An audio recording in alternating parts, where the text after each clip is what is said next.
नाजरीन अस्सलाम वालेकुम। इनसाइड न्यूज के नए प्रोग्राम के साथ मैं हूं इब्राहिम राजा और आज हम आपको बताएंगे कि बख्तावर भुट्टो ने कैसे पलटकर मरियम नवाज पर एक खतरनाक नोयत का वार किया। इस पूरे मामले में कुछ वीडियोस का मामला क्या है, इस पूरी लड़ाई की पुरअसरार कहानी असल में कैसे शुरू हुई और ये जो कहानी है इसके हदायतकार कौन हैं और इस कहानी में रंग भरने वाले किरदार कौन हैं। हमारे जिन दोस्तों ने अब तक हमारे चैनल को सब्सक्राइब नहीं किया उनसे हम कहेंगे कि हमारे चैनल को सब्सक्राइब कर लें ताकि उन्हें अहम मालूमात बर वक्त मिलती रहें। अब वापस आते हैं आज के मौजू पर। तो सबसे पहले आपको बताते हैं कि एक टेलीफोन कॉल की कहानी क्या है और उसके बाद ये जो पूरी महाजराई है ये कैसे शुरू हुई, यानी बख्तावर भुट्टो ने कैसे मरियम नवाज पर एक अजीब नोयत का और खतरनाक नोयत का वार किया और फिर कुछ वीडियोस का असल मामला क्या है। तो आपको बताएं कि ये जो टेलीफोन कॉल की गई ये एक ऐसे वक्त में की गई जब लंदन में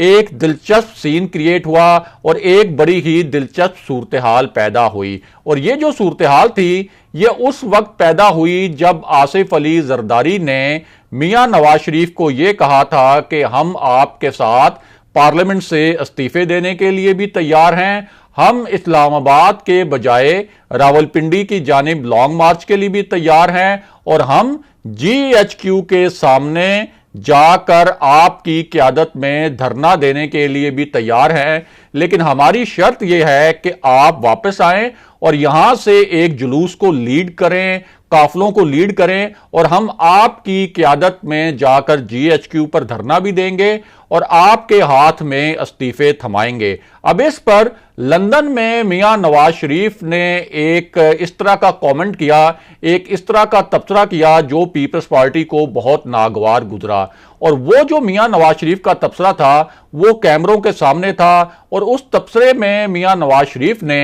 एक सहाफी के सवाल का जवाब देते हुए इस तरह का तासुर दिया कि आसिफ अली जरदारी ने कोई ताकतवर हलकों से डील कर ली है और उस डील के नतीजे में ना तो अब वो पार्लियामेंट से इस्तीफे देने पर आमादा है और ना ही वो लॉन्ग मार्च को रावलपिंडी की जानिब ले जाने पर आमादा हैं। इस हवाले से साफी ने उनसे सवाल किया था कि हमारी इतलात ये हैं कि एस्टेब्लिशमेंट से कोई राब्ते किए हैं आसिफ अली जरदारी ने और उनको कोई डील ऑफर की गई है। और इस पर मियां नवाज शरीफ ने यह कहा था कि जो आप इस सूरत हाल के मुतल्लिक समझ रहे हैं मेरा भी वही ख्याल है, यानी उन्होंने एक पक्का तासुर दिया कि उनके पास भी यही इतलात है और उनका भी यही ख्याल है कि आसिफ अली जरदारी जो है वो कोई डील कर रहे हैं। अब दूसरी जानिब नून लीग ने ये इल्जामात भी बहुत ही एक मंसूबाबंदी के साथ लगाना शुरू कर दिए कि पीपल्स पार्टी ने सेनेट में ऑपोजिशन लीडर के मामले पर भी ना सिर्फ PDM बल्कि PMLN की पीठ में भी छुरा घोंपा है और उन्होंने ऑन कैमरा यह कहना शुरू कर दिया कि पीपल्स पार्टी ने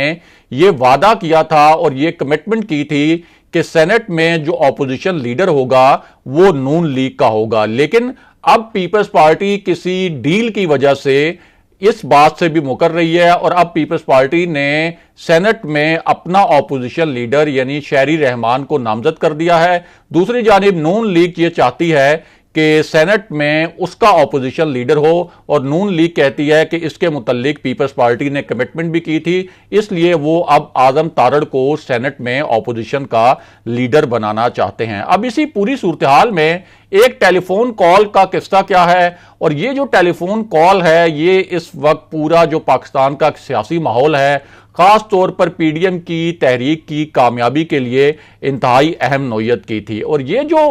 टेलीफोन कॉल है ये मौलाना फजलुर रहमान की जानिब से की गई और ये टेलीफोन कॉल की गई आसिफ अली जरदारी को। और मौलाना फजलुर रहमान ने आसिफ अली जरदारी के सामने एक ऐसा ऑप्शन रखा जो कि हुकूमत के लिए खतरनाक भी हो सकता है और वो ऑप्शन ये था कि आसिफ अली जरदारी अगर सिंध असेंबली से इस्तीफे नहीं देना चाहते, अगर वो रावलपिंडी की जानिब लॉन्ग मार्च नहीं करना चाहते, अगर वो GHQ पर धरना नहीं देना चाहते तो उनके सामने यह ऑप्शन रखा गया कि वो पहले मरहले में सिर्फ कौमी असेंबली से इस्तीफे दें, यानी कौमी असेंबली से जो 55 अरकान हैं पीपल्स पार्टी के वो इस्तीफे दें और उसके बाद फिर मरहलावार सूबाई असेंबलियों से इस्तीफे दिए जाएं और सिंध असेंबली से इस्तीफा सबसे आखिरी मरहले में दिया जाए। अब इसमें खतरनाक प्लान यह था कि कौमी असेंबली से अगर इस्तीफे दे दे पूरी अपोजिशन तो 160 नशिस्तों पर इलेक्शन करवाना पड़ेगा, कौमी असेंबली की सीटों पर ज़िमनी इलेक्शन। इसी तरह कोई 160 सीटें जो है पंजाब असेंबली में नून लीग की हैं, 7 सीटें जो हैं वो पीपल्स पार्टी की हैं। इसी तरह 167 नशिस्तों पर पंजाब में भी इलेक्शन करवाना पड़ेगा अगर ये जमातें इस्तीफा दे देती हैं। अब इस पर मौलाना फजलुर रहमान के मुताबिक पीपल्स पार्टी ने और आसिफ अली जरदारी ने एक मस्बत जवाब दिया है और हो सकता है मौलाना फजलुर रहमान के मुताबिक कि आसिफ अली जरदारी इस बात पर आमादा हो जाएं कि पहले मरहले में कौमी असेंबली से इस्तीफे दे दें और फिर जब सिंध असेंबली का मामला आएगा वो तो बहुत देर में आएगा, तो इससे पहले ही शायद कोई ऐसी सिचुएशन पैदा हो जाए कि जो हुकूमत के जाने की राह हमवार कर सके। अब वापस आते हैं कि बख्तावर भुट्टो ने मरियम नवाज पर किस नौयत का वार किया है और इस हवाले से कुछ वीडियोस का मामला क्या है। तो आपको बताएं कि यह कहानी असल में उस वक्त शुरू हुई जब आसिफ अली जरदारी ने पीडीएम के इजलास में मियां नवाज शरीफ के मुतल्लिक कुछ ऐसे अल्फाज बोले जिन पर मरियम नवाज जिद हो गई। इन अल्फाज में आसिफ अली जरदारी ने कहा था कि मैंने तो पहले भी बहुत ज्यादा जेल काटी है और मियां नवाज शरीफ आए और हमारे साथ जेल भी काटें। अब इस पर हमारे जराये के मुताबिक उसी इजलास में मरियम नवाज ने बहुत ही तल्ख लहजे में आसिफ अली जरदारी को जवाबात दिए थे और उन्होंने कहा था कि सबसे ज्यादा सख्त और सबसे ज्यादा लंबी जेल जो है वो मियां नवाज शरीफ ने काटी है और किसी को यह अख्तियार नहीं है कि वो मियां नवाज शरीफ को वापस बुलाने की बात करें। अगर किसी को बात करनी है तो वो मुझसे बात करें, मैं मियां नवाज शरीफ की नुमाइंदा हूं और मैं अपनी मर्जी से इस वक्त पाकिस्तान में मौजूद हूं। उनका तासुर यह था कि अगर वो कोई डील करना चाहें तो उस डील के नतीजे में बाहर जा सकती हैं, लेकिन मैं चूंकि यहां पे मौजूद हूं तो इसलिए मियां नवाज शरीफ को किसी को भी ताने देने की जरूरत नहीं। उसके बाद मरियम नवाज का जो सोशल मीडिया सेल है वहां पर आसिफ अली जरदारी के खिलाफ एक कैंपेन भी शुरू हुई, एक मुहिम शुरू हुई और उसमें आसिफ अली जरदारी की कुछ पुरानी वीडियोस भी चलाई गई जिनमें यह तासुर दिया गया कि आसिफ अली जरदारी ने कोई डील भी कर ली है और आसिफ अली जरदारी अपने वादों का पास भी नहीं रखते और जो अपनी कमिटमेंट्स करते हैं उनको वो पूरा भी नहीं करते। अब इस पूरी सूरत हाल में जब नून लीग का सोशल मीडिया आसिफ अली जरदारी पर हमला आवर था तो बख्तावर भुट्टो ने क्या एक पलट कर वार किया है मरियम नवाज पर और क्या कुछ जो वीडियोस हैं उनको जारी करने का मामला क्या है। तो आपको बताएं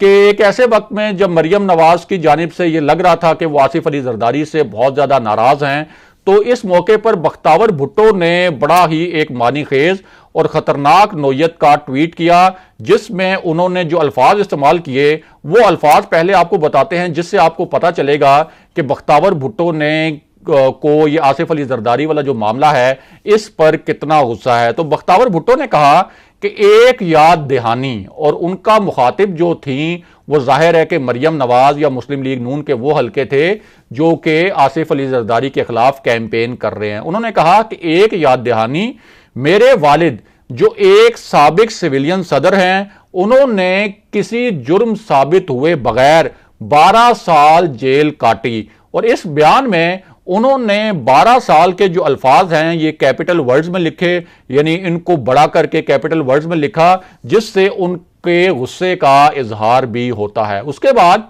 उन्होंने लिखा कि मेरे वालिद ने एक फौजी आमिर को किक आउट किया और उसके बाद यकीनी बनाया कि जमहूरियत वापस आए। इसके बाद ये जमहूरियत ना सिर्फ 5 साल चली, यानी ना सिर्फ ये कि पीपल्स पार्टी का 5 साल का दौर चला, बल्कि धांधली के बावजूद आगे भी जारी रही। उसके बाद बख्तावर भुट्टो लिखती हैं कि अब कुछ जाहिल लोग डील की बातें कर रहे हैं। मेरे वालिद जो ईसीएल पर हैं और उन्हें कोरोना जैसी खतरनाक वबा के दौरान भी अदालतों में बुलाया जा रहा है, उन्हें अदालतों के चक्कर लगाने पड़ रहे हैं, अदालतें भी ऐसी जो रावलपिंडी में हैं। तो इस सूरत हाल में वो कौन जाहिल लोग हैं जो कि ये बात कर रहे हैं कि आसिफ अली जरदारी ने कोई डील कर ली। अब उसके बाद क्या हुआ? उसके बाद हुआ ये कि पीपल्स पार्टी का जो सोशल मीडिया सेल था उसने मरियम नवाज की कुछ खास किस्म की वीडियोस चलाना शुरू कर दी, क्योंकि मरियम नवाज हाल ही में जब वो कराची गई थी और उसके बाद उन्होंने जब गड़ी खुदा बख्श जाना था तो उस वक्त उन्होंने आसफा भुट्टो की और बिलावल भुट्टो की मेज़बानी की बड़ी तारीफ की थी। और उस वक्त उन्होंने कहा था कि बिलावल भुट्टो ने मुझे अपने घर में ठहराया क्योंकि वो मुझे अपनी बहन समझते हैं। और आसफा भुट्टो की भी उन्होंने तारीफ की थी कि वो आधी रात तक जो है जागती रही। तो इस हवाले से जो अब नून लीग का सोशल मीडिया सेल था, उसके जवाब में पीपल्स पार्टी के सोशल मीडिया सेल ने मरियम नवाज के उन बयानात की वीडियोस चलाना शुरू कर दी और एक और क्लिप को वायरल किया गया। मरियम नवाज का जो क्लिप था, और उस क्लिप में एक प्रोग्राम के दौरान मरियम नवाज ने कहा था कि मेरी तो बैरूने मुल्क क्या पाकिस्तान में भी कोई जायदाद नहीं। और ये जो क्लिप था, अब इस क्लिप को भी बख्तावर भुट्टो का जो सोशल मीडिया सेल है, यानी जो पीपल्स पार्टी का सोशल मीडिया सेल है, वो बख्तावर भुट्टो के इस ट्वीट के बाद वायरल कर रहा है। अगले प्रोग्राम तक के लिए खुदा हाफिज।